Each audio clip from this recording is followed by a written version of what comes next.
अस्सलाम वालेकुम। आज का टॉपिक है सर्वलेट के एडवांटेजेस और डिसएडवांटेजेस।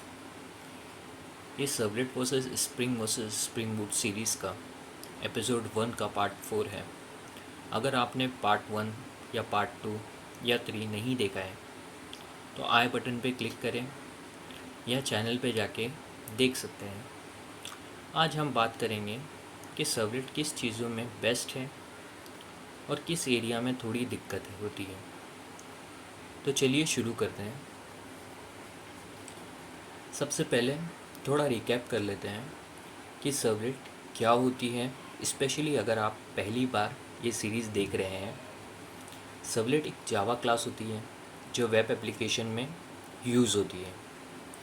जब भी कोई क्लाइंट मतलब आपका ब्राउज़र कोई रिक्वेस्ट भेजता है तो सर्वलेट उस रिक्वेस्ट को हैंडल करता है और रिस्पॉन्स को जनरेट करता है।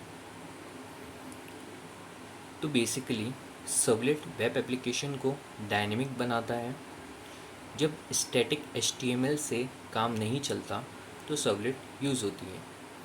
ये थोड़ा बोरिंग लग रहा होगा बट डोंट वरी, एडवांटेजेस और डिसएडवांटेजेस डिस्कस करते वक्त चीज़ें इंटरेस्टिंग हो जाएंगी। So stay turn.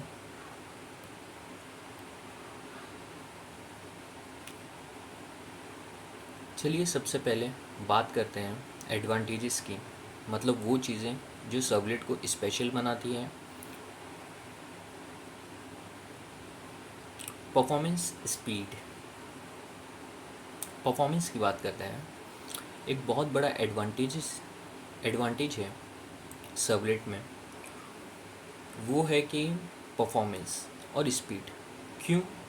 क्योंकि सर्वलेट को JVM के अंदर चलाया जाता है जो इन मेमोरी प्रोसेस को काफ़ी फास्ट कर देता है। सर्वर साइड एग्जीक्यूशन होती है जो रिस्पॉन्स टाइम को मिनिमाइज करता है। अगर आपको हाई परफॉर्मेंस चाहिए with multiple user, servlet are great option. Security, जैसे जैसे आपकी एप्लीकेशन ग्रो करती है सर्वलेट को आप इजीली स्केल कर सकते हैं।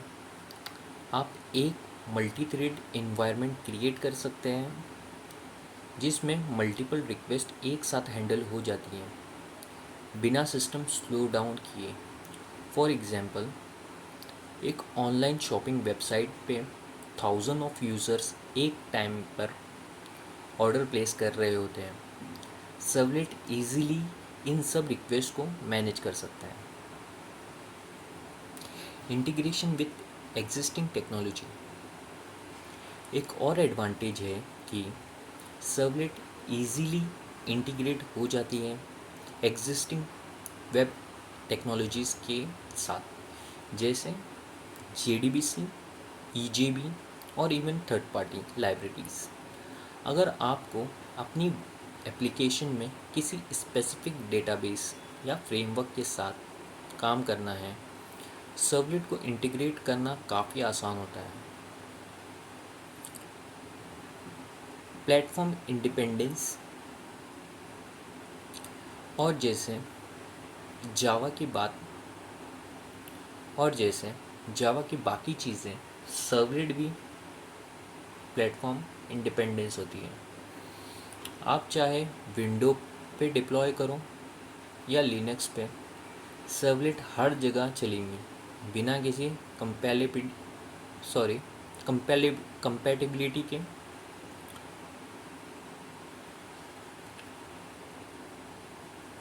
तो चलिए हम अभी डिसएडवांटेज की तरफ बढ़ते हैं।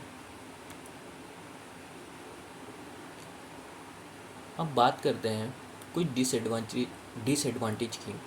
हालांकि सर्वलेट पावरफुल है लेकिन कुछ एरियाज़ में थोड़ी दिक्कत होती है, स्पेशली जब आप कॉम्प्लेक्स एप्लीकेशन बना रहे होते हैं। Complex in coding,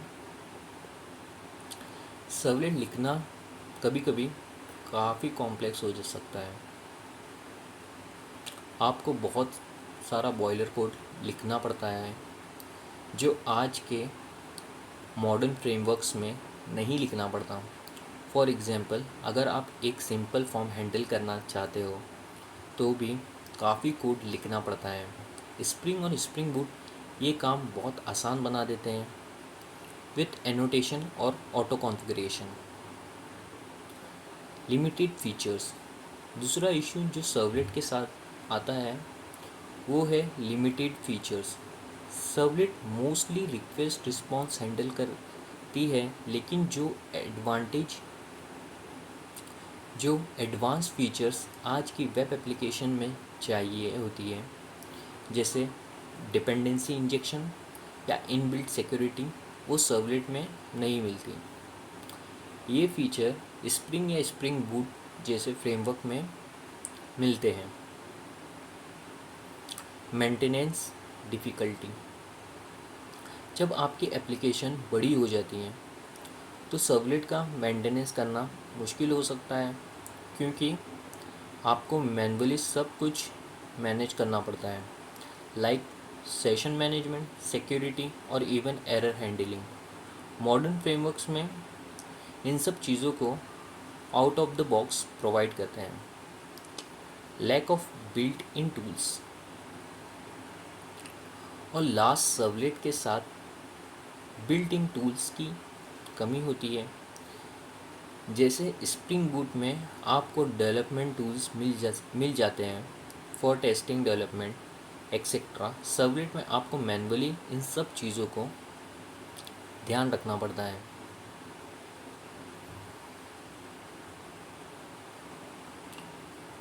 coding in fan. तो दोस्तों, ये था कुछ एडवांटेज और डिसएडवांटेज सर्वलेट के साथ। सर्वलेट आज भी काफ़ी यूज़फुल है, स्पेशली अगर आपको सिंपल और हाई परफॉर्मेंस एप्लीकेशन चाहिए। लेकिन अगर आपको कॉम्प्लेक्स एप्लीकेशन बनानी है तो स्प्रिंग या स्प्रिंग बूट का यूज़ काफ़ी हेल्पफुल हो सकता है। आपका एक्सपीरियंस सर्वलेट के साथ कैसा रहा है? क्या आप सर्वलेट यूज़ करना पसंद करते हैं, या आप स्प्रिंग और स्प्रिंग बूट को ज़्यादा प्रेफर करते हैं? कमेंट में ज़रूर बताएं। अगर आपको ये वीडियो पसंद आई है तो लाइक करें, शेयर करें और चैनल को सब्सक्राइब ज़रूर करें। नेक्स्ट पार्ट में हम देखेंगे एक सर्वलेट प्रोजेक्ट क्रिएट कैसे होता है और कैसे रन होता है प्रैक्टिकल के ज़रिए, जो आपको और भी ज़्यादा वैल्यू देगा। Thanks for watching. अगर आपको इंग्लिश ट्रांसलेट वीडियो का इंतज़ार है तो वो भी बहुत जल्द आने वाली है। तब तक के लिए अपना ख्याल रखें और कोडिंग करते रहें। अल्लाह हाफिज़।